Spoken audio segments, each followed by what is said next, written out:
Trayce, it seemed like you guys had at least a dozen or so shots that I counted as spread, the Rams didn't go. Were you offensively getting looks and sets that you wanted and just weren't finishing, or what was the deal there?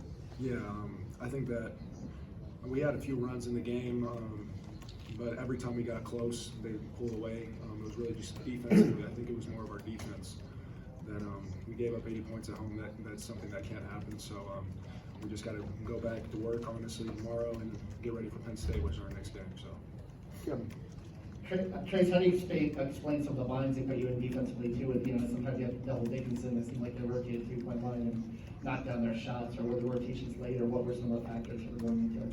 Yeah, so defensively, when we were doubling him, we were supposed to wait on his crab when he started to dribble the ball, and we weren't doing that. He was holding the ball, and so it was easy for him to look over and watch and see who's coming instead of when he was posting up and trying to dribble. So that's on us, and we made that mistake, and he made us pay for it. Yeah. Hey Trayce, they started the game 11-4, and then second half they started 12-6 run. The starts of both halves were obviously an issue. Was there any letdown from the emotion of the Purdue win, or kind of what happened at the start of both halves? It's honestly on us. That falls on us.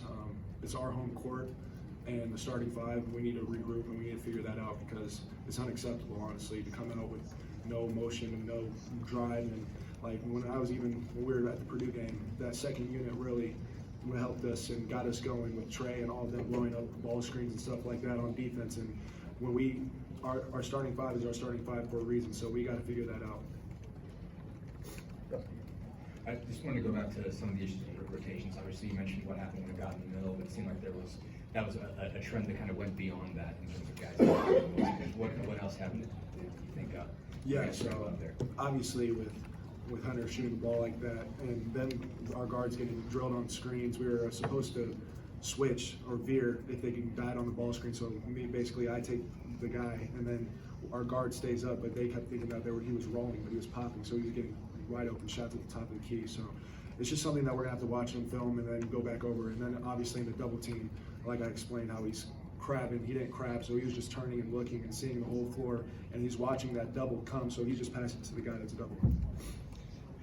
Michigan's 3-point success, was that more perimeter defense, or was that just them knocking down shots? I think it's a little bit of both. Obviously, they came in here scrawling, scratching for a win, and they needed this one bad, and they honestly played harder than us, and we didn't defend the line well at all, and that's something that we usually hang our hats on. So it's something that we're going to have to watch in film, and we're obviously get better for it for Penn State. Okay, we're done. Coach is on his way.